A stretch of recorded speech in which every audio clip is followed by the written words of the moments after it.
I'm Big Don Luka, smoke you like my hookah. Pump fake right, then I step back in illusion. That's a boss move maneuver, billionaire entrepreneur. Mark Cuban on the viewer, put you rookies on the skewer. I stay shitting on you boys like I came up from the sewer. Used to have a lot of dollars, now I got a lot fewer. What you saying to me? I hope you save it for me. I'm about to kill the game, and I put it in my testimony. Hi, welcome to the Mainstream Mavs podcast. This is your host, Will. I'm joined here by my co-hosts, Rodrigo and Jaren. What is up, guys? Hey. Today, we are going to be getting into the Mavericks 111-106 victory over the New Orleans Pelicans at home. The Pelicans now on a 10-game losing streak. They came into the AAC today with some inclement weather, sort of delaying their trip over here. They had some travel issues, and to start out the game, they looked pretty flat. The Mavericks were giving them the business, led by Luka Doncic. The Mavericks, after the first half, were up 70-43. It seemed as if the Mavericks were going to run away with the game. But then in the third quarter, of course, Luka Doncic trying to go up against Brandon Ingram in the paint, sort of a scary fall, and ends up having a right heel contusion, is out for the rest of the game. And then we just see this sort of stark contrast from there on out, from the first half to the second half. And the Luka-less Mavericks, from basically the third quarter onwards, almost blew I think at one point was almost a 30-point lead. And Spencer Dinwiddie and Tim Hardaway Jr. finished this game with an abysmal 7 for 37 combined shooting line between the two of them on their field goals. And it was just almost a complete and utter collapse from the Mavericks side of things. They were lucky to be able to pull out of this one. They were spearheaded by Josh Green, who went 7 for 10 in 30 minutes tonight, 15 points off the bench. His defensive activity and his ability to attack off closeouts, and even in some scenarios late in the game, just taking a guy one-on-one and just using his athleticism to get to the basket was really key to be able to pull the Mavericks over the finish line. But nonetheless, it was still a pretty rough go at it for the Mavericks. And this is one of the more inexcusable wins of the season. We talk a lot about inexcusable losses for the Mavericks, but we see time and time again that this team tends to have these games that end up being a win in the box score, but probably not necessarily a win overall. There's a lot of different angles that we can come at this. You know, there were some positives, that being mostly Josh Green and Dorian Finney-Smith and Luka before he subsequently went down with that injury. But in terms of some of the Mavericks role players tonight, they just had a really rough time, particularly Dinwiddie and Hardaway, being able to create anything for themselves on offense. They were settling, taking a lot of bad shots. And then on the other hand, they were basically saloon doors on defense. Before we go ahead and go to the ad break, just wanted to get your guys' quick thoughts on this game. Jaren, we'll start with you. What did you think of the Mavericks just complete and utter collapse after Doncic went out with that heel contusion in the third quarter? Yeah, we alluded to this. I want to say it was like the first loss versus Houston way early in the season. I mean, this team is quite literally like just so different whenever Luka's on the floor, and then whenever he's off the floor, aka injury or whatever it is, this team seemingly falls apart. And that was another case of it, where we fortunately got to see Luka play at least 3.5 quarters, or 2.5 quarters, I should say. And then, you know, the Mavericks fell apart as he, I guess, limped off into the locker room. Overall, I just think, you know, this is one where you squeak out and you put it behind you and you don't think about it. I think that's how this Mavericks team is going to look at it. I don't really think there's much to learn other than Josh Green is really him.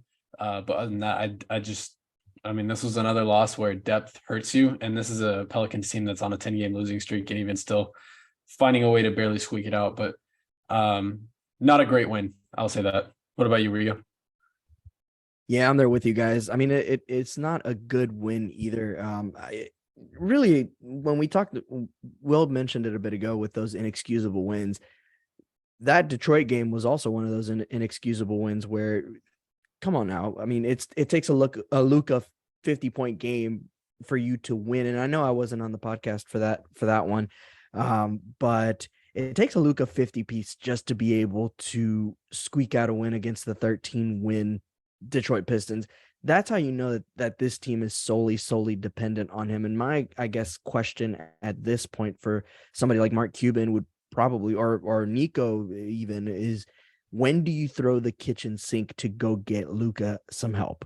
And I know, Cuban doesn't want to talk about that because he's made it perfectly clear that he does not want to talk about getting Luka help because he's thrown out the fire Mark Cuban guy on multiple occasions. And it's a fair criticism. I understand he may be doing it for jokes or for kicks and grins, but on that same note, it's a perfectly legitimate response to the owner not having accountability and owning up to the mistakes that he made, i.e. saying that Tim Hardaway Jr., letting the coaching staff say that Tim Hardaway Jr. is a free agency pickup when in reality, he's just an injury pickup. Like, we can talk about the stats all we want. We can talk about this, that, and the fifth all we want, but Spencer Dinwiddie had 21 points and the Mavericks needed every single one of those 21 points. Same thing with Josh Green. I mean, again, the shooting wasn't great from Spencer specifically, but the Mavs needed every one of those 21 points. The Mavs needed every one of those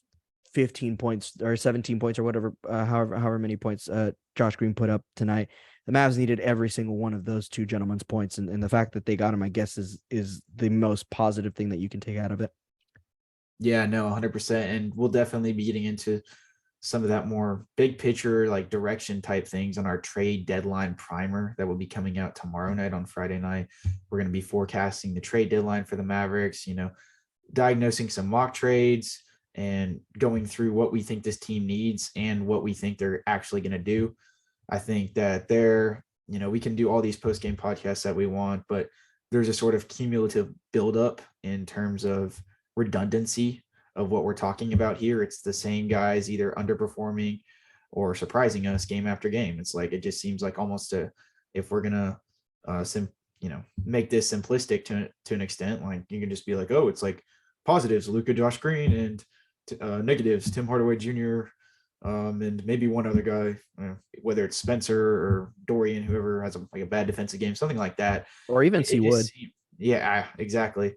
And it just seems like that there's a sort of continuum there of continuity that is just the exact same narrative that we pull out of every game. It's like they occasionally catch a spark and have those really good 3-point shooting games. And, all of a sudden portions of the fan base view it as a cure-all and that this team is all of a sudden able to compete against the best teams in the league. Then they have games where they can barely squeak out wins over a 13-win Pistons team or a New Orleans team who's heavily injury depleted and on a 10-game losing streak. So there's a lot to get into, and we will be getting it all into it. But before we do that, here's an ad from our sponsor, Anchor. All right, guys. So getting into it today, before we get into this game versus the Pelicans here, we got some great news before the game reported by ESPN's Tim McMahon that Mavericks big men Maxi, Kleber, and Christian Wood were both fully cleared for practice today going forward. I don't know exactly what stage they are in their rehab, whether that's, being able to practice full court 5-on-5 or, just doing maybe some specific drills. I don't know exactly what the ramifications entail or anything like that. But, Christian Wood obviously had that left thumb fracture after dunking too hard versus the Lakers, I believe. And then Maxi, or maybe it was the Trailblazers, I forget. It was one of those games. And then Maxi, of course, has been out since December 12th. Last game he played in versus the Thunder, because he subsequently tore his hamstring right after that in practice. And it's quite remarkable that he's already back to this stage to where he is looking like he, in all likelihood, will be back before the All-Star break. He was projected to be out 6 to 8 weeks, and he's settling in right around that time period of when he was projected to be out. Pretty remarkable recovery. Really speaks to his persistence and how diligent he was in the rehab process. There's been anecdotes from Mavs assistant coaches and everything that he's been very vigilant in some of these film sessions, especially as the Mavericks have had these defensive woes in terms of calling guys out and really trying to be a defensive anchor and a leader, even though he's not on the floor. So I just was curious to get your guys' thoughts on that. How excited you are? What sort of dynamics do you think this is going to change as these guys are looking to return here in the immediate future. Rigo, you take this one real quick, and then I'll bounce off that. Yeah, so I mean, first off, I guess I'll start with Seawood. I've always been a big Seawood guy. I love that man. I mean, he's definitely not. I initially kind of thought he was more like he would be our version of Dennis Rodman, in just the sense of like, oh, I didn't know too much about him, and then that it kind of goes into that Shaq meme where he's like, oh, I wasn't too familiar with your game. Well, I really wasn't familiar with Christian Wood's game prior to him being a Maverick. I mean, I knew he was really, really good as far as certain aspects of on the offensive side of the ball, but I was kind of more thinking he'd be like more on the defensive rebounding side of the ball. So I definitely am happy to hear that news, in spite of all the really, really bad news that's going on around as far as the Mavs turning into a general hospital. Like they're turning into General Mavs. Like if we're gonna call this a soap opera, it's General Mavs. Like they're Luka's anatomy. Like, I'm serious. They're turning into a hospital, basically. This team is turning into a hospital. And then as far as Maxi Kleber is concerned, I mean, having him on the defensive side of the ball is going to be amazing.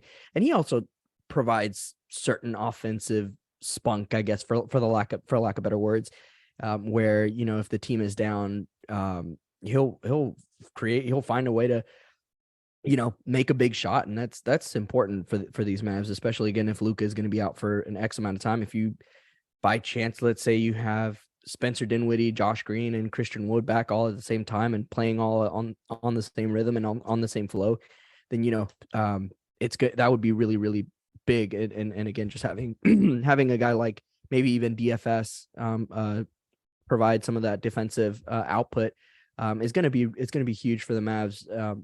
Again, hopefully Luka is not out for too horribly long, but if he is, those three guys for sure. And those two guys, again, more talking about Kleber and Christian Wood, will be big to have back. Yeah, I think, having Maxi, I mean, first off, like, it's crazy that he's going far, or this far. It seems like the injury was like almost 3 months ago now. And for him to have a torn hamstring and then basically be back almost in 3 months, that's crazy. No, nonetheless, it's less than 2. It's that Euro strength, though. It's that Euro. Oh yeah, strength. it'll be less than 2. It'll be less than 2. Yeah. No, yeah, it'll for sure be less than 2. I don't know why I was thinking 3. But yeah, having him back, on the defensive side of things, and even just having depth at the center position. We've seen multiple times, even in this game, where Dwight gets in early foul trouble and the Mavs just kind of have to tread water from there. Just having one of those two guys back, and Christian Wood and Maxi, would be huge.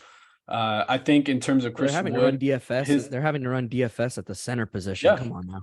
No, I know the depth is. I mean, it's really having to be pulled thin as of recently. But I think like I said, having one of those two guys back is going to be huge. Christian Wood has been out a little longer than I figured he would be, but nonetheless, they seem like they're both on the same timeline. And if we could get them back before All-Star break, or even right after All-Star break, that would be amazingly huge. Just the fact that the Mavericks are kind of treading water right now. They're on their first 2-game winning streak since like January 2nd or something like that. So if they can find a rhythm before All-Star break and then get these guys back, that'd be massive in terms of heading into the playoffs.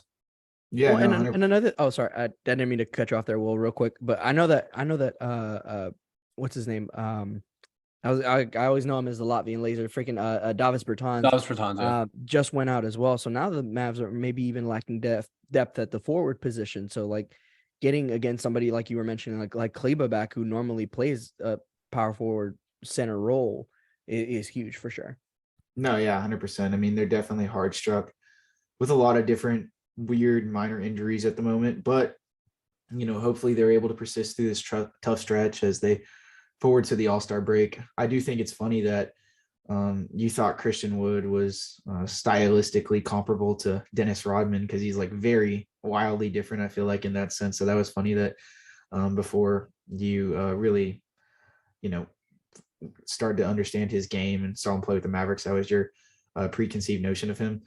Or more, not necessarily that he was Dennis Rodman incarnate, more like in just the role. things that I heard Yeah. from him, for example, Yeah. like that he was a problem in the locker room and things like that. I'm Okay. like, Okay. all Yeah. those Yeah. things, like all those things just kept like, I was like, man, this guy kind of this guy's starting to kind of like give me echoes of Dennis Rodman, you know, and Yeah. he's got issues in the locker room, but you know, he's a tough dude. He's willing to slam the ball down whenever, like those little things that he does. I'm Yeah. like, and that looks a little bit Rodman-ish, but I'm not saying he's Rodman Yeah. incarnate with I that do at think a all. lot of the narratives that coming out of Houston, I mean, we have to take into consideration he was on a losing team with a lot of rookies, a lot of young guys, and there's obviously a frustration that tends to boil over in a situation like that.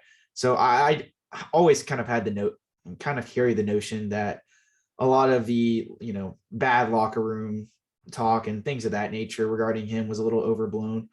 But you know, he's been nothing but a good guy. He's carried a great demeanor here, whether he's starting or coming off the bench, and I have appreciated about his time here. But yeah, no, to Hopefully allude it to doesn't come Jaren's to an end point, soon. yeah, Yeah.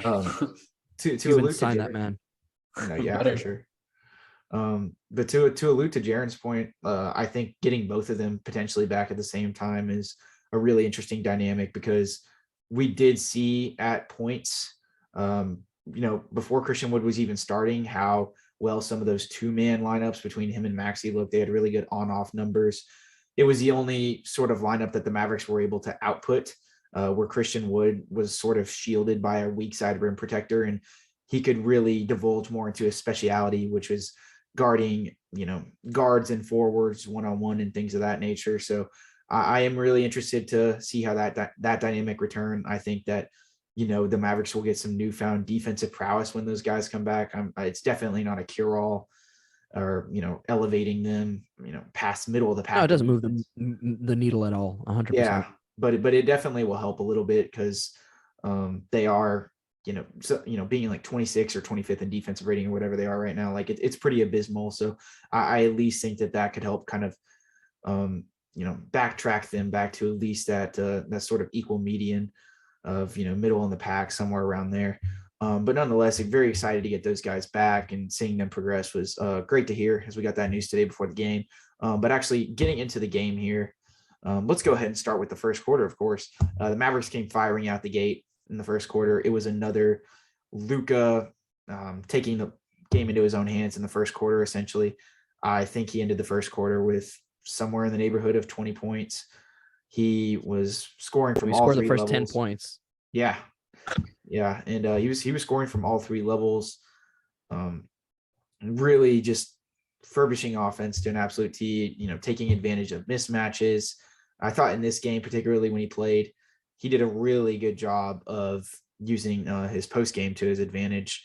Something that, you know, I think kind of becomes sacrificial at points when, you know, depending on how the defense is covering him, sometimes when he's getting doubled at the point of attack, he's not really able to, you know, sink back onto the low block or anything like that. But I thought he did a pretty good job establishing position and getting the ball in spots. You know, they ran a lot of DHOs for him at the beginning of the game.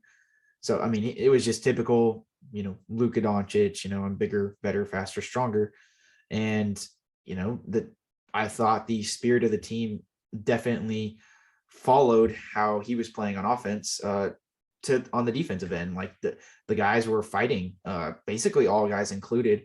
I thought that first quarter was very emblematic of the 2021-2022 Dallas Mavericks, a team that, you know, maybe not the most talented defensive in terms of their defensive personnel, but a team that was very crisp on their rotations, a team that was very crisp in terms of, you know, knowing when to apply help, or, you know, knowing when to backtrack and let a guy go one-on-one, a team that's, you know, very diligent in closing out, you know, a team that's constantly just has their rotations down to an absolute T, something that we've seen from basically all of Jason Kidd's first year stops as a head coach. He always sort of instills this very switch heavy, active defense, something that we saw from this Mavericks team last year that was really a hallmark of that team and something that helped elevate them to the Western Conference Finals. We haven't seen that too much times throughout this season from this Mavericks team. A team that's really be able to force the issue and create turnovers rather than kind of just let things come to them. And I thought they did that to an absolute premium in that first half. Things I think obviously definitely fell off a cliff in that department come the second half when Luka went down for whatever reason. But I thought even in those lineups where Powell wasn't playing and they were, forced to play small ball with Dorian at the 5, I thought they were just really highly switchable. I thought that they were doing a great job manipulating mismatches, things of that nature. Even when Valanciunas had just clear position on guys, you'd see 2-3 guys flying to the ball, trying to dismay him. And it worked throughout stretches in this game. They were just doing a really good job collapsing on any sort of Pelicans penetration and closing out on the perimeter. It was definitely like one of the better first halves that I had seen from the Mavericks. Obviously they go up 70-43 after the first half. They're making most of their shots. Dorian was playing excellent one-on-one defense on Brandon Ingram. Josh Green was playing excellent one-on-one defense on Kyra Lewis and CJ McCollum.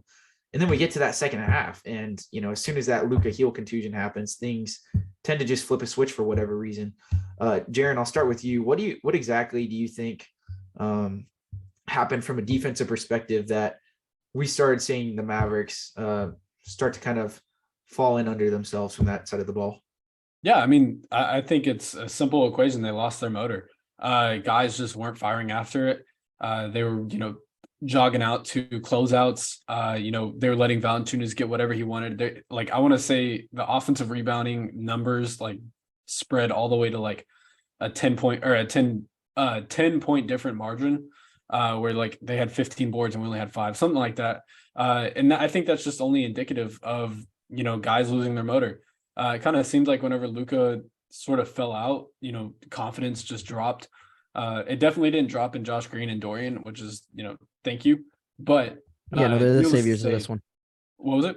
Yeah, they're the saviors of this one. And the other thing too is what do you call it? They were out rebounded by damn near 24. Yeah, no. And I think in large part after Luka went out, that's whenever we saw that margin jump, as I was trying to say. Yeah. But I like I said, I think it's a simple equation. Guys lost their motor. It was sort of, what is going to happen to Luka more so than trying to win this game. Thankfully, they ended up pulling it out. But even still, there was times in that game where it was just sluggish after Luka fell. And fortunately, like I said, they pulled it out. But yeah, I think the biggest thing was, guys lost their motor. And thankfully, like I said, you had Dorian and Josh. And those were pretty much the only guys still continuing to go on the defensive side of things. But other than that, it was late rotations, easy penetration. Brandon Ingram, he was getting every tough shot after every tough shot. And that was, just from a basketball fan, it's incredible to see because he was getting anything to go at will, but nobody was being strong. Nobody was going up. And I think that's the biggest difference after the 6-minute mark or whenever Luka fell. I think that was the biggest difference. Yeah, no, 100%. Even at the point of attack, we saw CJ McCollum. He went 9 for 14 tonight, but I felt like every single one of his baskets was, easy to an extent. If it wasn't something that was kind of coming in transition or, him shoot, he only shot 2 threes. Like a lot of the shots that he had tonight were in that second half, just simple blow-bys on the likes of Reggie, Spencer Dinwiddie, and Tim Hardaway Jr. He was kind of just getting to the basket at will on them. And we definitely saw that carryover effect that we talk about a lot with Spencer and Tim, where when their offense is abysmal, then their defense, the amplification of how abysmal that is, definitely that sort of process is expedited. So we definitely saw that to a premium. And I'll throw you guys a bone with this one. The Mavericks had 6 offensive rebounds tonight total. Valanciunas had 9 by himself. Now, we obviously know the Mavericks really don't have a big man, maybe outside of JaVale McGee when he's actually playing up to his standard, which is once in a blue moon. That can actually counteract Valanciunas. Even if they have their full complements of bigs in this game, Christian Wood and Maxi, they would still probably be hard pressed to be able to give him trouble. But I really did think that Dwight Powell did a good job. He was competing his ass off against him in that first half, did a really good job mirroring him on the short roll. Was at least, even though Valanciunas was winning some of those box outs and things of that nature, Dwight was making it hard for him defensively. We definitely saw a stark contrast in that second half, when Dwight started getting into foul trouble. He was playing definitely a little more passive on that side of things, and especially in those lineups where they could really just hammer the offensive glass. And Valanciunas was able to get putbacks when the Mavericks were playing smaller. That definitely was something that the Mavericks were conceding a lot in that second half. So, I mean, that hurt them. But a lot of it came down to, I thought, Brandon Ingram. He may have had a rough first half, but this is a guy coming off an injury that is, still trying to get back into the swing of things, as they had mentioned on the broadcast. But, he was able to flip the script to an extent. He was making some really tough mid-range jump shots, primarily with Dorian guarding him. I thought Dorian played pretty good defense on him. But, that guy's a top 25 NBA player. Sometimes things of that nature are going to happen, and he's going to make some tough mid-range jump shots. Those are the things that, you are able to concede and you can kind of be okay with, right? Because that's not something that's particularly preventable. You can maybe double him, throw some different things at him, but I mean, generally he's going to get his, right? What I was more, I guess, concerned about was, particularly in that second half, the Pelicans dribble penetration starting to lead to a lot of wide open looks. I mean, CJ McCollum seemed like every other possession was blowing by the likes of Dinwiddie or Hardaway and dumping it off to Larry Nance Jr. in the dunker spot for an easy layup or a slam, or kicking it out to Trey Murphy or Najee Marshall. If our guys were late on the rotation, they were draining threes on us. And those were the sort of things that I'm like, okay, like there has to be, a little bit more concerted effort. Just because you get up 30 at one point doesn't mean the game's sealed, especially when your best player goes down for the rest of the game. So I think that was definitely problematic to an extent. Well, I want to get y'all's opinions on Tim Hardaway Jr. and Spencer Dinwiddie. I'll start with you, Rodrigo. They obviously had abysmal shooting nights. Were there any sort of positives from both of them before we get into the negatives? I guess, yeah, I mean, that's my question. Were there any positives that you saw from those two guys tonight in the offensive end? As far as just Timmy? Both Spencer and Tim. Well, yeah. I mean, there are, I guess, a few positives. I did want to really quickly, though, you did touch up on this a little bit ago about guys like Larry Nance, Valanciunas, and those guys, Trey Murphy, getting whatever they wanted. Here's a little stat for you guys. Two of the Pelicans players, that's Valanciunas, had a double-double, so 16 points, 13 rebounds. And then Larry Nance had 10 points and 12 rebounds in 26 minutes of play. That's completely inexcusable. And again, I understand that the Mavs are hard pressed at the center position, getting those big men. And I mean, Brandon Ingram was one rebound away from getting himself a double-double. I mean, I think particularly like the Larry Nance one, because that's a guy coming off the bench. Yeah. And he's only playing 26 minutes. I mean, I know he is a good rebounder. He is a good finisher around the rim, when he's able to stay home in that dunker spot. But, I mean, for him to get 12 rebounds and, not even really playing starter level minutes, Valanciunas is going to be able to get his boards against the Mavericks. They just simply don't have the manpower to counter that. But, that and Ingram having that many boards, I mean, the Mavericks simply didn't have the guys to be able to consolidate when Luka's rebounding presence went away. Yeah, well, I mean, I did want to get to your question. The one thing that I guess I now can kind of understand or see happening with Tim Hardaway Jr. I'll get to Spencer Dinwiddie in a second, but Tim Hardaway Jr. specifically, he scored 9 points in 40 minutes, 40 whole minutes of play. He just managed to, string up nine points. I think for a lot of fans, the patience on him is starting to wear very, very, very thin. But I kind of maybe have a different approach to what we could do him for, what we could use him for. And it's a very similar way to the way that we use Josh Green, as far as him being a spark plug, him being the drought buster, so per se. Because literally in the broadcast, Luka went down. He went back to back and scored a couple three balls, if I'm not mistaken. And right on the broadcast, they called him a drought buster. Or they not called him a drought buster, but said that was a drought buster. And so that I think could be a role that suits him very well, should the Mavericks make a trade to fill that small forward position that he kind of is playing. He's not really playing the two, if I'm not mistaken. I think he's playing more the three. Yeah. I mean, it's positionless basketball nowadays, but I think in all technicality, yeah, he's basically playing the three. Right. And so that's what I mean. I think he can definitely serve that role very, very well. Maybe him and Josh Green come out. And you know, if the Mavericks do go out and get somebody like OG Anunoby or somebody like that can fill that small forward position, then yeah, I definitely see Tim Hardaway Jr. coming off the bench and being a bit of a drought buster himself. As far as Spencer Dinwiddie is concerned, like I said this at the beginning of the podcast, and I'll repeat it again. The Mavericks needed every single one of those 21 points that he provided. And I understand that his shooting night may not have been the best, but at the end of the day, he got the points that were necessary for the Mavericks to win the game. And that in its own right should be, I think, more commended than anything else. I think the other thing too is he can probably flourish again. He can probably go back to being that heliocentric player that the Mavericks were going through, because when Luka went out, he was averaging darn near 30 points.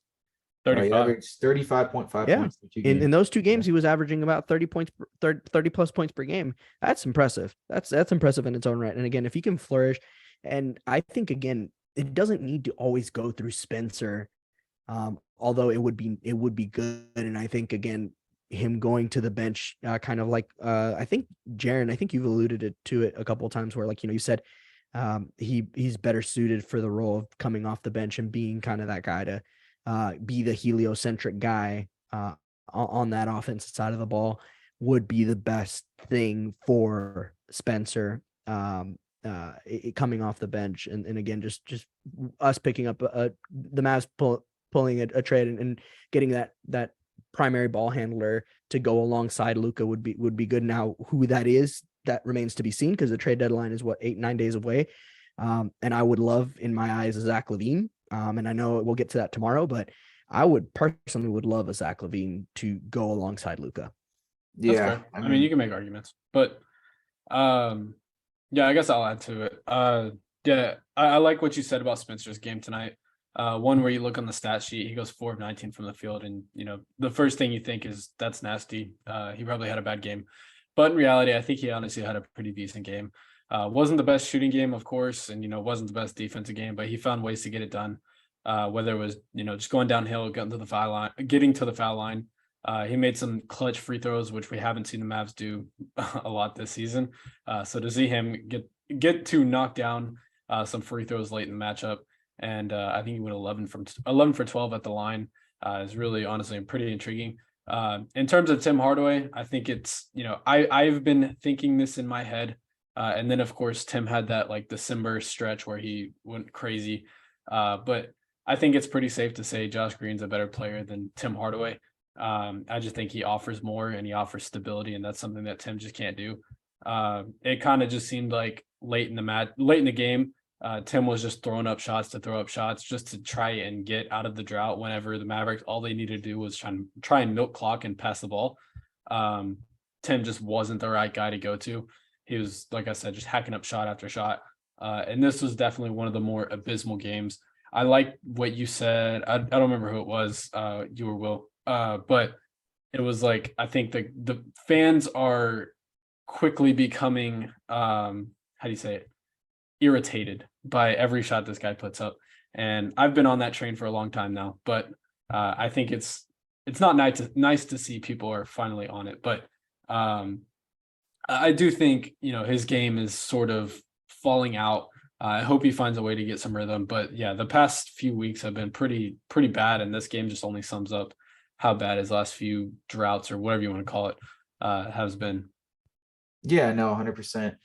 I think with Tim, right, like we always talk about this dynamic of him having 5 good games and then 5 really bad games. But I think the challenge for him this year has really been to like find that equilibrium of, you know, we know he's going to have some bad shooting nights. He's a very high volume shooter. He's a very hot or cold guy. But I think what really tends to hurt the Mavericks after, you know, some further evaluation was like, okay, like he'll go 10, 15 games of playing really good basketball, and then he'll have 10 to 15 games of really poor basketball.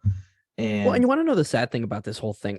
In my eyes, I kind of wanted, in my heart of hearts, for Tim Hardaway Jr. to be the Klay Thompson to Luka's hypothetical At Steph times Curry. at times he looked like a number 2. I won't even lie. Right. It very quickly fell off, but at times he did look like a number 2.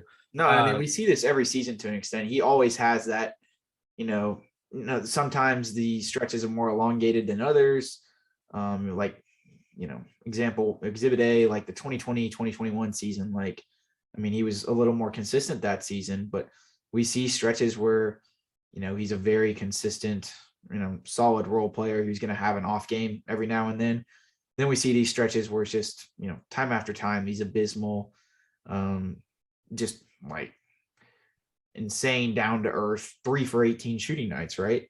And there just has to be some sort of balancing act there that he's not achieving at the moment. And, you couple that with him, that being legitimately like most of what he offers is an ability to occasionally pull up for a mid-range jumper off of a closeout, get some buckets in transition, but mainly catch and shoot threes and, off the dribble threes. He's not a good defender. There's a lot of different reasons as to why, he's suffering throughout this stretch right now. And, you can be like, oh, he'll be better if we relegate him to the bench coming off. He'll be better as a starter, but we've seen him play both roles in the Mavericks. And it's always like, he'll perform good in one role. And then we just can't necessarily distinguish exactly what his best role in this team is. So, I don't know. It's compelling to go forward, but at the end of the day, he just reeks of inconsistency. And it's just kind of tough to really iron out what his role is on this team when we see these bouts of him, performing well off the bench, but then, then he starts playing bad off the bench and he needs to be a starter. And then he plays well as a starter. Then he starts to suck. Oh, what if we relegate him to the bench? He'll play well then. So it's like, has everything kind of surmounted to a point in terms of Tim Hardaway Jr.'s tenure with the Mavericks where the inconsistency and just, not knowing exactly what his role is that just got to a point where it's too much. That in tandem with some of the more pressing needs that the Mavericks have right now, which, primarily are defense. I don't want to try to undermine Tim Hardaway Jr.'s role in this Mavericks team, because I think a lot of people have a tendency to do that when he plays bad. Obviously some very poor decision-making from him tonight. He was not seeing the open driving lanes like he probably should, just from the perspective that he really thought that he could take Larry Nance Jr. and Herb Jones and Trey Murphy to the basket one-on-one a plethora of times. That in tandem with some, teams sometimes where people would hedge on screens and trap him, but he still proceeded to shoot a 3 double teamed as the Mavericks were in the waning moments of the game. And like Jaren alluded to, he could have just passed it out. There's a lot of boneheaded decision making. But there are some avenues for some teams that do need shooting that, the Mavericks could potentially deal him as we approach the deadline. But yeah, it's just a matter more so if you're actually going to be able to, find an applicable trade partner for him where, you can get some things that are actually, not necessarily valuable because his value is ever fluctuating. But, at least get a need out of Tim Hardaway Jr.'s departure. Maybe even if it's a distressed asset, you get a guy that can play defense. That's going to be something to definitely monitor, especially as we're, divulging through some of our trade packages and going through our mock trades on tomorrow's podcast. But, like I was alluding to, it's just the inconsistency with his role and the questions of what is he on this team. Couple that with his tendency to, when it gets going bad, it definitely seems to get going really bad. He has a tendency to amplify a lot of his problems. And when he gets going bad in a stretch, he just really forces the issue. We saw that at a premium here tonight. And, I don't want to necessarily say it's too much because, like I was saying, he does have an important role in this team because, his shooting is invaluable. That's not, the Mavericks don't have a guy that's necessarily willing to take a lot of the off the dribble pull-up threes and catch and shoot threes that he takes. But is that being overrid by the just sheer number of bad games that he's having at this point, where he's just, he's a saloon door on defense. And on top of that, he's forcing shot after shot. I mean, I for me personally, I feel like that answer is yes, but it's going to be interesting to monitor as we go forward. In terms of Spencer, like you guys said, I think that we kind of write this off as just a bad shooting night. I do, I wasn't necessarily in favor with some of the decision making there tonight. I thought he definitely could have been a little bit more assertive and not settled for as many step back threes, particularly in that fourth quarter with Luka out. I think he really started to settle, and we weren't seeing the full array of what he could do. He did do a good job drawing fouls, particularly in that first half, but he didn't really get to the free throw line much in that second half. But I do applaud him for knocking down 11 of 12 free throws. Like, I'm not writing him off as having just a, absolute monstrosity of a game, but we saw tonight why the shot diet and the way in which a guy scores, matters a lot. And because I think a lot of people can just look at counting stats and say, oh, Spencer Dinwiddie almost average, he's averaging 17 or whatever. Jalen Brunson's only averaging 22 with the Knicks. Like, it's really not that much of a fall off.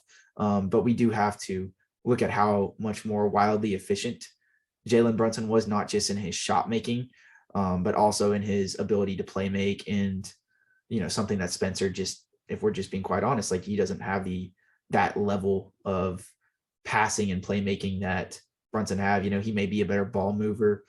He may be better at, being able to, swing the ball across the floor when, he penetrates and things of that nature, but he just doesn't have that ability to, set guys up in the pick and roll and really create a lot of wide open looks for, guys to the ability and to the effect that Brunson does. He's probably not at, just in terms of skill, just not as good of a passer. And we see a guy in Jalen Brunson, I mean, arguably potentially a better defender too. I just definitely want to eliminate the sort of, if there's any sort of discourse that, Spencer is really not that much of a fall off of from Brunson, in my opinion. I do value Spencer's role in this team, and, I think he would be great coming off the bench. He's a good tertiary playmaker and ball mover and a good shot creator, but I don't think that he's that esteemed secondary playmaker that the Mavericks are looking to, have right next to Luka. I think Brunson, to an effect, certainly was. You can debate on the idealistic number two and all of that, right? But at the end of the day, they had a guy that was, in all likelihood now, he's probably moved himself into the category of like a top 30 player, right? And I don't want to hammer this point home too hard because I try to stay away from the Brunson discussion, but I think it's definitely a disservice to him if we're labeling Spencer as, just a slight tier under Brunson. And I definitely just want to eliminate that discourse because, we see tonight why a guy like Dinwiddie, who's more of like a 50% player, a guy who, is able to fill that secondary playmaker role maybe 50% of the time versus a 100% player like Jalen Brunson, who is wildly more consistent. We're going to get that from every night. That's not an indictment upon Spencer. He still has a valuable role to this team. I'm not discounting what he's done. I thought he's had a phenomenal season. He's up to shooting numbers to levels that are unprecedented for his career, something that, as a catch and shoot, 3-point shooter, he's never done this in his career before. And he's honestly having one of his better seasons, but even him at his apex, idealistically, if the roster construction was there, if Brunson was still here, he would be relegated to the bench, kind of like Jaren was alluding to. So, I think that a matter of, in terms of Spencer and Tim tonight, we're seeing guys that,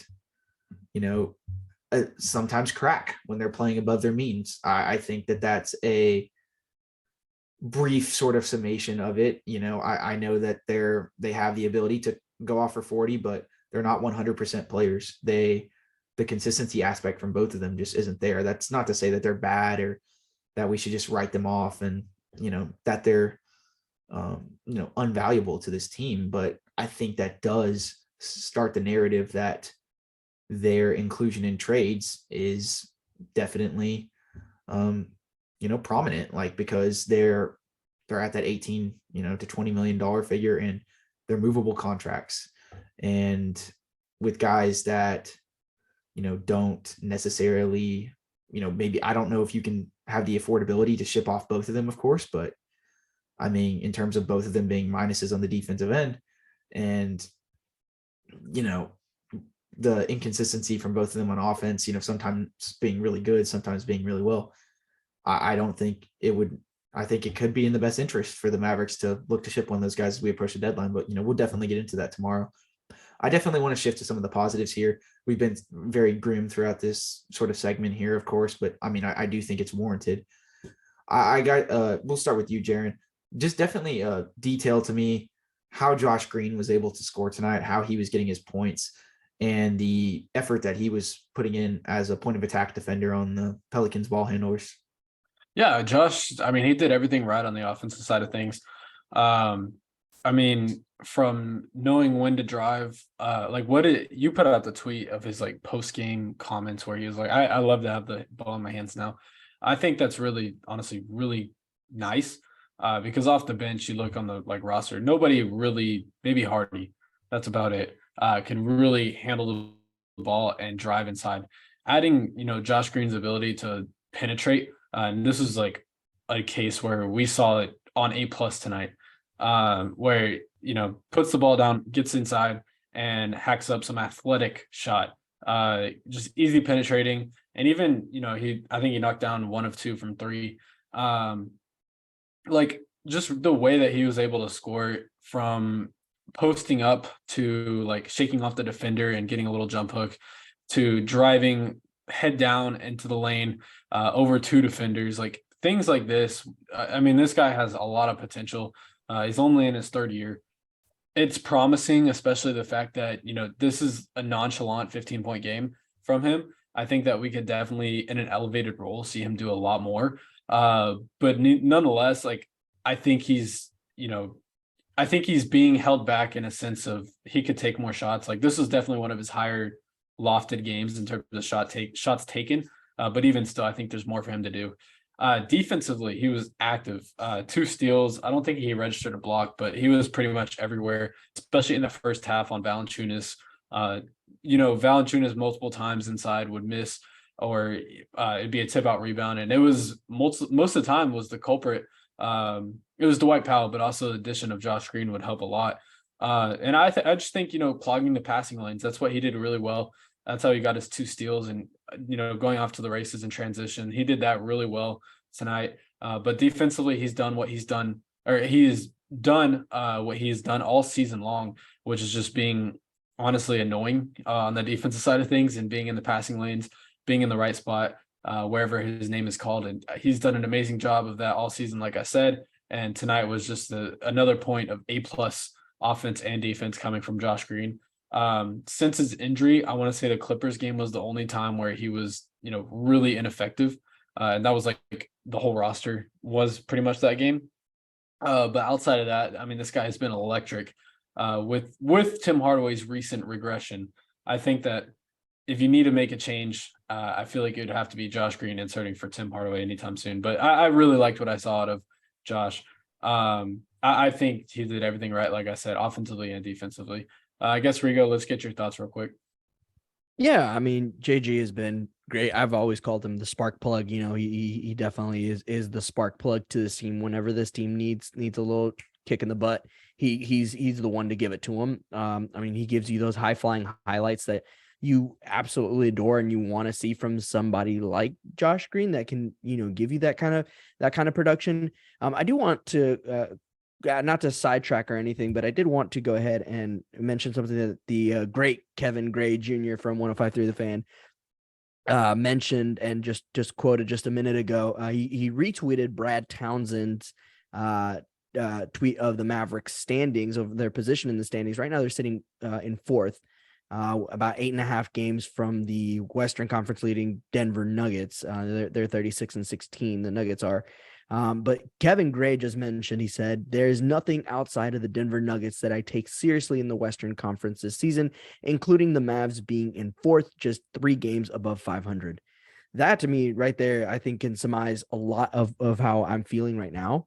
Not just in terms of one player specifically, or this, that, and the 5th specifically, just in terms of how I feel about this team as a collective unit. That's exactly how I feel. It's like there's nothing there. Like if the playoffs were to start today, the Mavs could be one of those teams that take a team to a 7-game series, but there's nothing that moves the needle outside of Josh Green, outside of Luka Doncic, outside of Christian Wood, and maybe at times Spencer Dinwiddie. And he's, in my book, starting to inch closer and closer to that untouchable, but he's not there yet. He needs to be more consistent. And I think Josh Green can get there. I think if he can be a little bit more consistent, he gets to a complete untouchable. And what I mean is consistently hit those 15 points a night. I mean, if he gets that on a more consistent basis, I would love nothing more than for Josh Green to be here as a lifetime Maverick. I mean, that he just, in my eyes, just fits the mold of what I would like a lifetime Maverick to be. Yeah, he's a guy that goes and gets things. He does the dirty work. Yep. I wish 100%. I wish late in the game. I know like we saw him just throughout the game kind of get things going, but I wish late in the game, whenever we could have settled the ball down a little bit, I wish we could have seen him run a few things with Spencer, just off ball action. We didn't get to see any of that because it felt like that final like 3 minutes was really rushed. But I really wish we could have saw some action with him in it, involved in it at least. But other than that, I think, his game was A+. I like what you said, Rigo.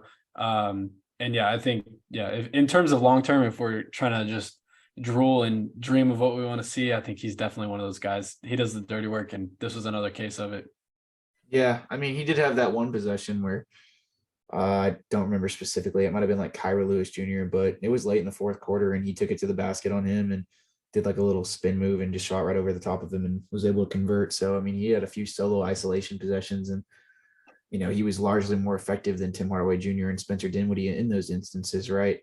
It's, something that those guys are definitely looked to do to produce, and that's not even necessarily Josh Green's role. So I thought that was very emblematic and telling of the night that kind of came about tonight. But yeah, I mean, if just in terms of like untouchable guys, I definitely want to throw that label out very gingerly, because when you're team building around Luka Doncic, I don't necessarily think any one person besides Luka Doncic is untouchable because of the aspect of, trying to attain a star player and things of that nature.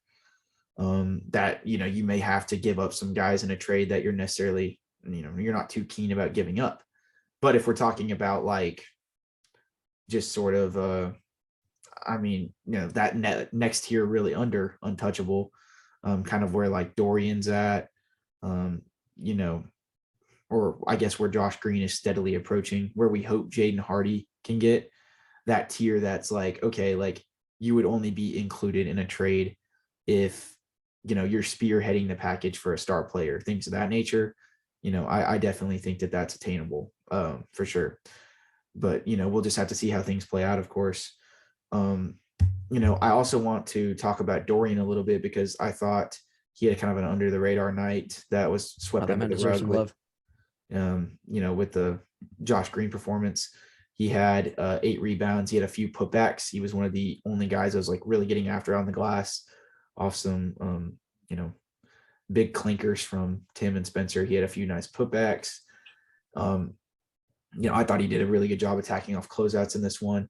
He had that one play in the second quarter where he stole off an inbounds pass and made a 3. I mean, just really active. This was one of the best games I thought he had played. He played great, phenomenal defense on Brandon Ingram, even though Brandon Ingram was taking some tough shots in that second half.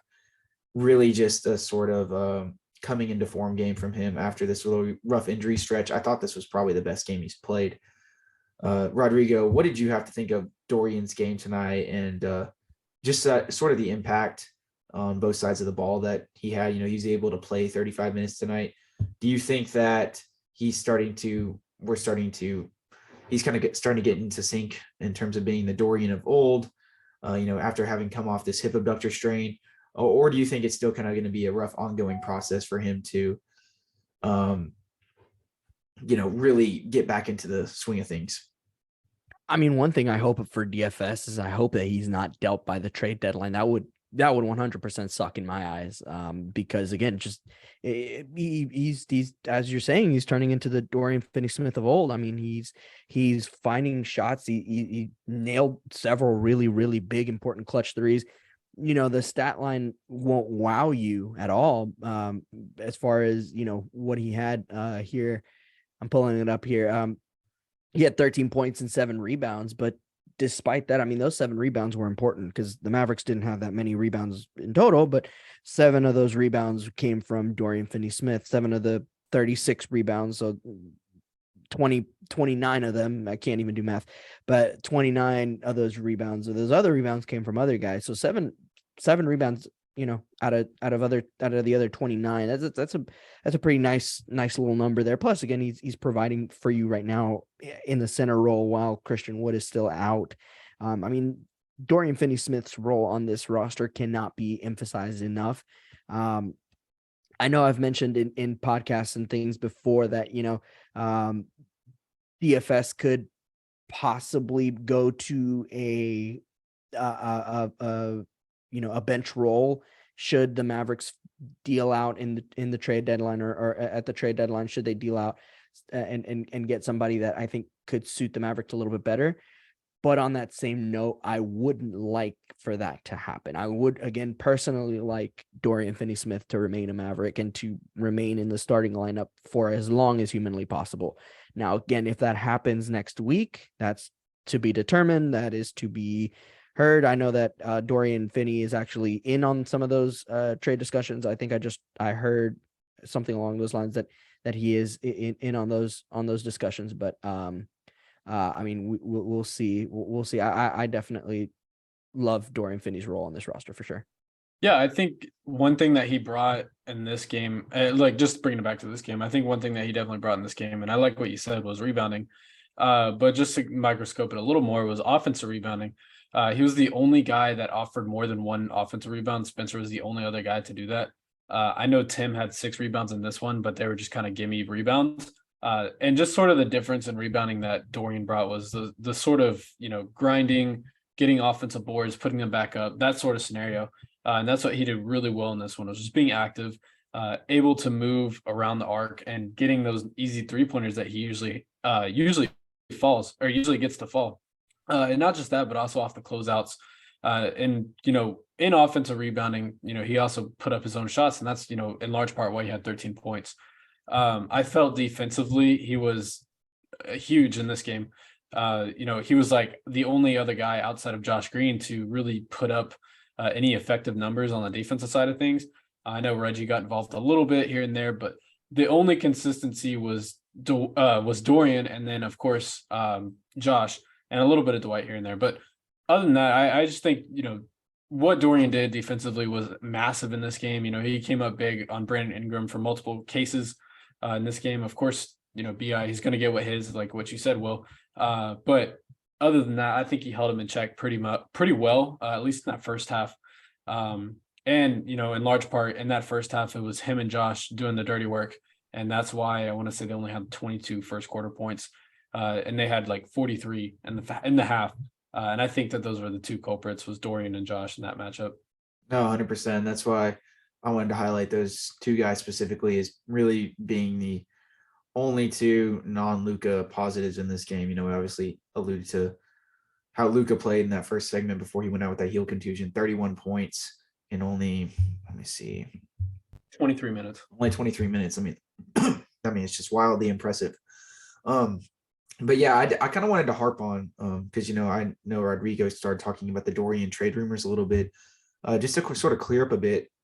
I know there's been some sentiments that sort of came out of Tim McMahon. He went on the low post. He's, Mark Stein's kind of iterated this in his Substack as well. And we see it with Tim Cato here today. It seems like the general consensus around the whole Dorian, trade availability thing is that the Mavericks are taking calls on him, but they're not necessarily looking to deal unless something really, prominent and sort of just all inclusive, something that they can't deny comes into fruition. Tim Cato tweeted actually about 30 minutes ago, responding to a question from a fan who asked if Dorian is going to be on the team past this trade deadline. He said, I'd be shocked if he's not. This summer, that's tougher. But I think the convos he's been involved in, which he definitely has been, are more theoretical than anything that would happen this coming week. So it seems as if the sentiment regarding Dorian and his availability in a trade is very much so maybe he's going to be the integral part of a package down the line when the Mavericks are looking to get that number 2 or, a really distinguished veteran role player next to Luka. But it doesn't seem as if they're ready to necessarily pull the trigger on that at this deadline unless something kind of blindsides them and comes out of nowhere. I mean, which it very well could, I will preface, but that doesn't necessarily seem as if that's something that's in their immediate plans to go just, outright ship Dorian, for just some sort of like consolidation trade. I don't, all the sort of sentiments that are kind of coming out of national media are that he's only going to be traded if, he's spearheading a big package or the Mavericks are, really ready to go into that direction, which I think is more of an off-season thing. If they do anything, which we'll get into tomorrow, it kind of looks as if it's going to be more something that's improving around the edges, right? Some of those like more marginal improvement sort of trades, but that doesn't mean that we're only going to cover that. We're going to cover all sort of contingencies that we think the Mavericks could even have the smallest possible chance of doing on tomorrow's podcast. So you guys stay tuned for that, of course. But yeah, no, I mean, I definitely agree that Dorian and Josh were some of the biggest positives tonight. We talked obviously about Tim and Spencer and, their abysmal shooting games. Talked a little bit about Dwight Powell. He only shot once in this game, but I thought he did a really good job rolling in this game. Valanciunas is a really tough matchup as a drop big, just because of the sheer size back there. I mean, obviously a lot more dynamic centers than Dwight, like a Christian Wood per se, can really hamper Valanciunas defensively, stretch him out to the perimeter. And, that's when we start to see his defensive liabilities really come into fruition. But, Dwight Powell, he's more just a rim runner. And I mean, I thought he played his role as much as he could have to a T. He provided great effort and hustle, but, he ended up, unfortunately, getting into foul trouble because Valanciunas is a big dude to box out, and he's hard to keep off the boards. And, you can have as much applied effort in terms of denying him the ball and your rim protection on him. But we eventually started to see that fizzle out over the course of the game where Valanciunas time in, time out was winning those matchups against Powell. And that's not even an indictment upon Dwight. That's a guy that's way bigger than him. It's hard to guard. But I mean, I thought Dwight, he played a hell of a game as hard as he could have defensively. It was probably one of his best defensive games of the season. I mean, yes, he was getting blown by in the second half and Valanciunas was taking advantage of him in the post. But I mean, just effort wise, he won a few matchups in that first half, which was really impressive for, a historically pretty lackadaisical defender, maybe has a tendency to, lose his man in the rotation. That's a new word right there, lackadaisical. Yeah. Or, has the inability to flip his hips when defending a guy one-on-one in space. But nonetheless, he's always been a guy that applies effort on that end, which I think we can all appreciate. But, he had a solid game. Davis Bertans, like Rodrigo had alluded to early in the podcast, he came in, went 3 for 3, knocked in some threes. He actually had a really solid game, but unfortunately he went out with an injury that, a left calf strain is what it was. Yeah. I don't know exactly when it occurred. It was sometime in that second quarter. I remember vaguely, I think he might've been coming off of a back screen trying to get the ball when it happened, but I'm not going to try and, speak something into existence that I didn't exactly witness. I don't remember exactly when it happened, but he came in to provide some energy, man. I mean, he's been having some rough bouts. We obviously know how just historically bad of a defender he is, but it was nice to see him try to somewhat swing his trade value in the positive direction by hitting those 3 threes. But obviously there were no fail safes there as he ended up going out with a left calf strain, which was very unfortunate. But nonetheless, I was happy that he ended up providing those minutes. Hopefully he gets back relatively soon. In all honesty, I don't think it really shapes his trade value much or not if he has a few good games. I mean, his contract is still a complete albatross, but I do like what I saw from him tonight in his limited minutes, just coming in, being a spark plug in those threes. I wish he'd have a few more games of those than not, because he had a tendency to actually be able to produce in the playoffs last year. And it seems as of recently that just hasn't been the case this season. He's just having more of these dud shooting games versus actually coming in, knocking in a few threes, every once in a while, right? Jaren talked a little bit about how Reggie played some solid defense. I do think he was being a really good, he was doing a really good job rotating in that first half, had some good help side defense and was getting in those passing lanes. But we definitely started to see as the Mavericks, took their foot off the gas, his on-ball defense tended to follow. And that's kind of been the sort of dynamic that we've seen from him this season, where he's a really good off-ball defender and he's always in the right spots trying to make the right rotations, but time in, time out again, he's just getting blown by. And I don't know if it's an age thing, just sort of losing some mobility and lateral quickness, but I think that was very indicative. He didn't really shoot a lot in this game, which was odd. You'd think in a game where Luka goes down, they try to maybe get him some more looks, but contrasting to that, of course, Luka's not there to be able to furbish as many corner threes, via driving kicks and, via getting the guy out to somebody else who then is able to segue to Reggie for a hockey assist. So things like that, that definitely hurt. We saw Jaden Hardy play a little bit tonight. He had 2 points, made a mid-range jump shot. Then, the rest of his shots where he went 0 for 3 on threes. But, I thought he came in and played a little active defense. I would have liked to see him get a little more run, especially in that third and fourth quarter with Luka out. But this last little recent stretch, he's obviously looked a little rattled, as me and Jaren said in the last podcast after the Pistons game, where he's just kind of, maybe hitting that rookie wall a little bit, is kind of having some rough bouts when he's in there in terms of his decision-making and, it's having some rough times in terms of shooting the ball. But, I still love seeing him play. We have to be able to see him work through some of those things. His role could obviously vastly change depending on what the Mavericks do at the trade deadline. But, him getting these, at least I do think it's important for, if he's not in the G League, to at least get 10 to 15 minutes a game.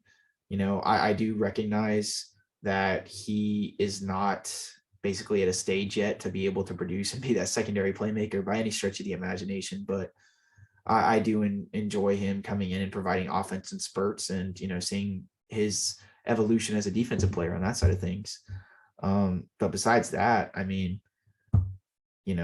think that kind of covers everything from a Mavericks perspective. Is there any guys on the Pelicans that you guys want to give a special shout out to that you thought played decent tonight? We'll start with you, Jaren, because, we already kind of talked about their starters and stuff. But we talked about what the Mavericks did wrong, but I guess what I'm alluding to is what do you think the Pelicans did tonight that kind of forced the Mavericks' hand more so than just things that the Mavericks messed up on? I think in terms of what they did right on offense, it kind of just led to the Mavericks, and the personnel. We've harped on this many times, but I think the personnel of the Mavericks just sort of kind of caught up late in that game, and we just saw the Pelicans getting drive after drive, and that's they slowly chipped at the lead, and at one point they cut it to like 4 points or something like that.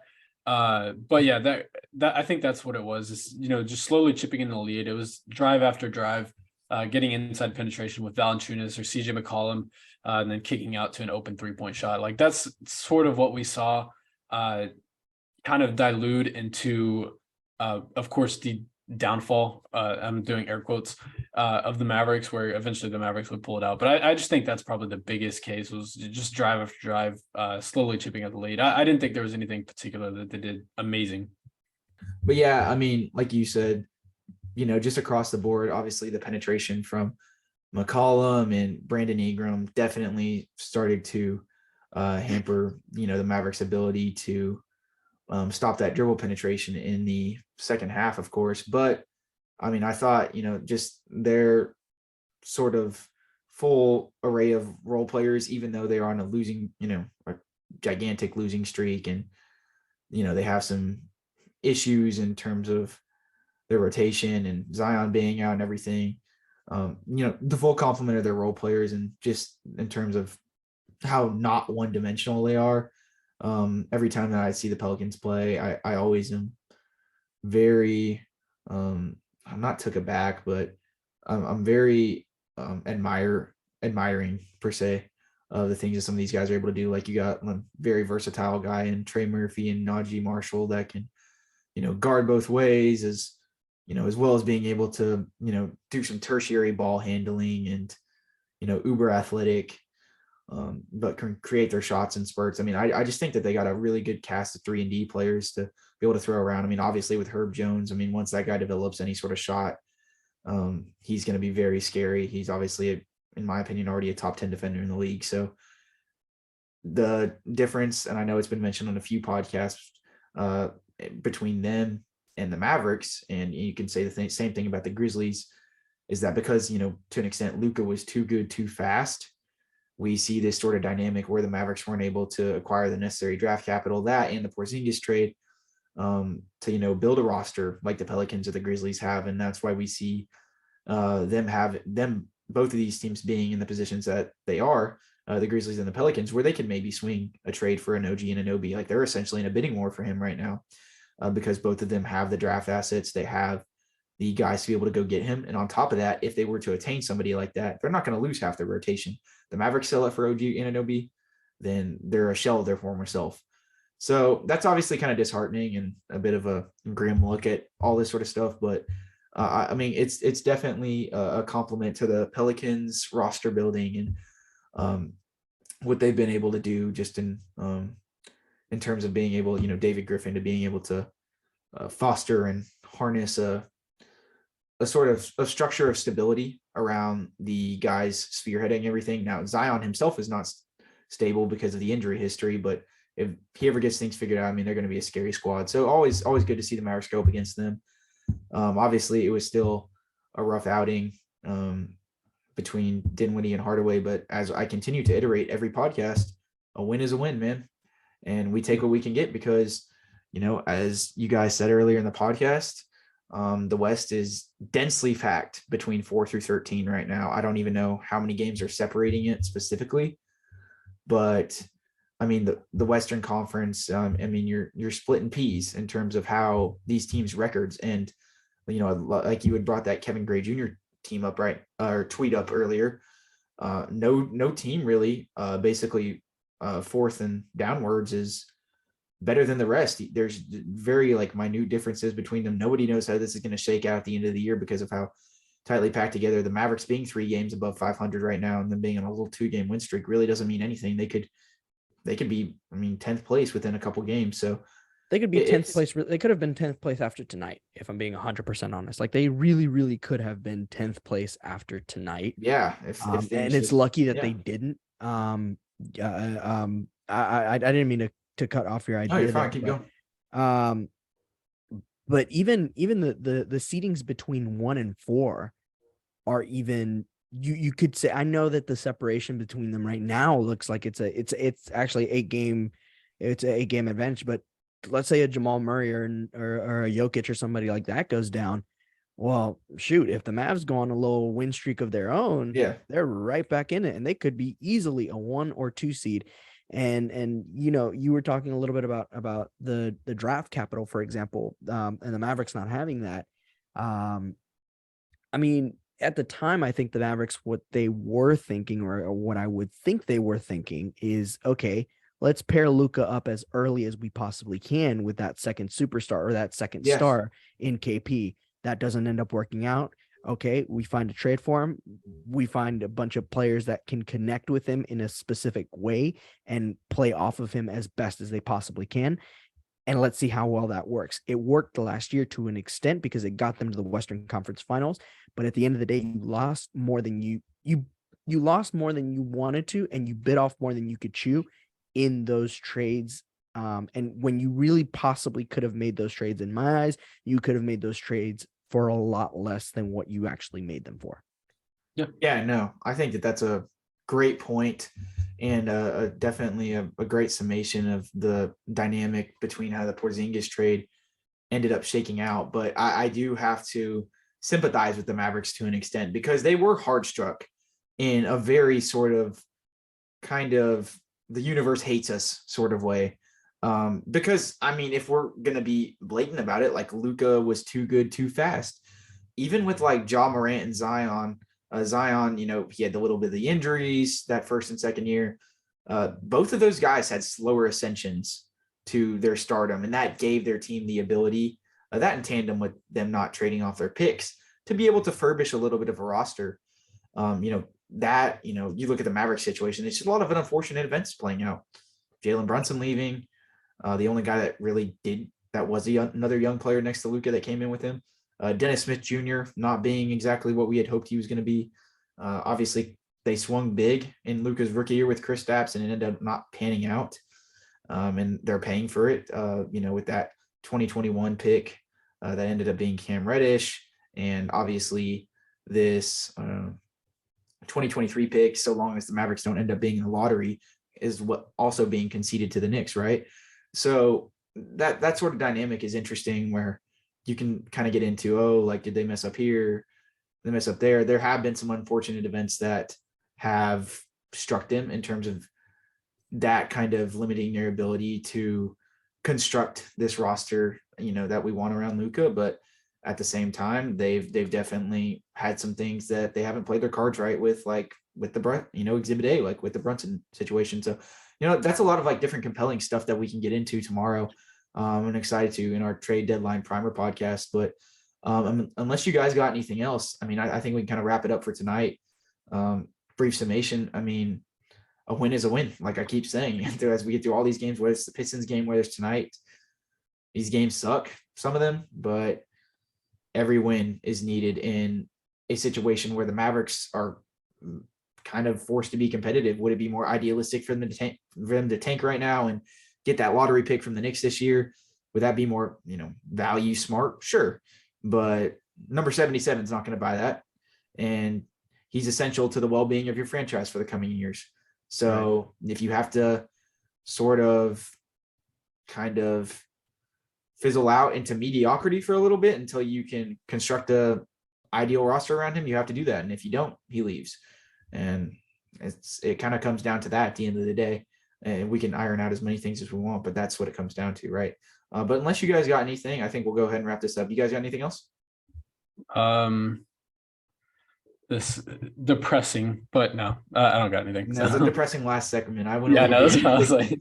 Went a little bit more morbid. picture. Yeah, I'll give you that. You took down the whole then I went a little more big picture than I typically tend to do so, but the trade deadline primer's on the horizon for tomorrow, and I'm geared up. I'm ready to fire out all my takes at Mark Cuban. So I'm just I'm on the edge here, guys. But anyways, we appreciate you guys if you've listened this far. If you're listening on YouTube, Yeah, I did have. Shoot, go ahead. Oh, I did have real quick. Whoa. I was gonna say I don't know what's going on with the connection over here. But then again, the winter storm isn't doing me any favors. Well, first off, I guess if you are right now with the winter storm, please be careful. But I did have two things on my mind fairly quickly here. So for the first thing, the Twitter doctors got onto it this fairly quickly. Luka Doncic, according to Jeff Stotts, who's like a injury insider, not injury insider, but kind of like an injury guy, did just post a tweet. Luka Doncic heel contusions can be more complex than they sound. A thick layer of skin as well as a pad of fatty tissue surrounds the heel bone. These like the calcaneus, which is like the specific area that he could have possibly hurt. All of these structures can be contused. The average time lost for in-season heel contusions in the NBA is 1.8 games, median 1 game. Players to suffer the injury include Steve Nash, Jimmy Butler, Drew Holiday, and Kyle Kuzma. And then a reply to that tweet from Brian Stutter, who's an actual doctor, said the way he landed plantar flexed so much makes me think that it's more posterior impingement. Jesus Christ, can't get that word off. Especially if he has an OS trigonum. So there's again, it's a very, very medical hosh posh, but again, if he'll probably get an MRI. Long short and sweet of it is tomorrow he'll get an MRI, and we'll find out more about that tomorrow. Hopefully, again, it's nothing serious, and it is just that one game. scenario there that Jeff Stotts is mentioning. If it is a 1-game thing, Jesus, that's the biggest blessing to come out of this whole disaster. That's the first thing I wanted to get off my chest. Second thing I wanted to get off my chest is, and I'm going to go into college ball a little bit here.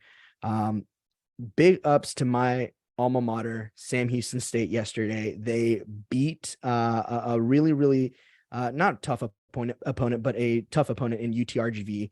But a special shout out goes to Mr. Carlos Zimmerman, who is the voice of the Sam Houston Bearcats, who had an excellent call on 101.7 KSAM, and I gave him all the love and support from on the Twitterverse, on the Instagrams. I gave him all the love because, man, that was a call and a great shot by a really good player. It was a fadeaway Dirk kind of shot from Australian as well. Funny enough, we're talking about Josh Green, but Cameron Hoofner hit a little fadeaway, one-legged fadeaway, and the call, if you get a chance to listen to it, boys, please do. Like, it is a really, really excellent call. Yeah, no, definitely. I'll definitely when I get a chance swing around to that. That's cool. Shout out to Carlos, man. I don't obviously know him personally, but congratulations. I'm glad he's making moves over there at 107.7. But yeah, I failed to mention 101.7. 101.7. My bad. My mistake. You're good. Nonetheless, though, I failed to mention at the injury at the end of the pod. Of course, I kind of just caught up amidst the sort of closing segment and everything. But to speak on the whole Twitter doctrine thing, that is a really good point. I admittedly am not too familiarized upon heel contusions. My sort of I guess implicit the way my head wires when I hear something regarding contusion, it's that is typically involves something with bruising and tissue, but it's not any sort of fragmentation of the bones or any structural damage to the muscles. So I know that that's always good. So I knew at face value that it was a minor deal, and I'm glad it wasn't the ankle, of course. But obviously, as you had talked about, Rodrigo, there is a certain severity aspect to the different levels of heel contusions and things of that nature. So it'll be intriguing to see if it's more along the lines of that day-to-day thing, or if it's going to, span out a week or two, which we would hopefully not favor. Or if the Mavericks want to go that load managing direction, he's had these 2 little injuries before the All-Star break. What if they want to rest him up? I mean, there's a variety of different ways that they could play this, especially since he just is coming off that ankle injury. So it'll definitely be interesting to monitor as we pull forward, because they need Luka more than ever in this stretch. I mean, not just in this stretch, but all the time, just as the way this roster is currently constructed. But we'll definitely have to see exactly what happens in that department. But yeah, we'll see if he's going to miss our game Friday night, or no, rather Saturday night. My bad, Jaren. Tell us in what San time. Francisco. Yes, It's 7:30. 7:30 versus the Warriors on ABC. We will see what his status is for that one, but if he misses one in a couple games, we could see the Mavericks start to slide and those standings start to fluctuate, like we had mentioned. But interesting to cover, monitoring forward, and we'll have it all here for you guys over at Mainstream Mavs. Make sure to follow or subscribe to us, and like and comment below. Comment down below, what is your favorite Steph Curry shoe, since we're playing the Warriors on Saturday? For those sneakerheads out there, what is your favorite Steph Curry shoe? Comment that if you're on YouTube.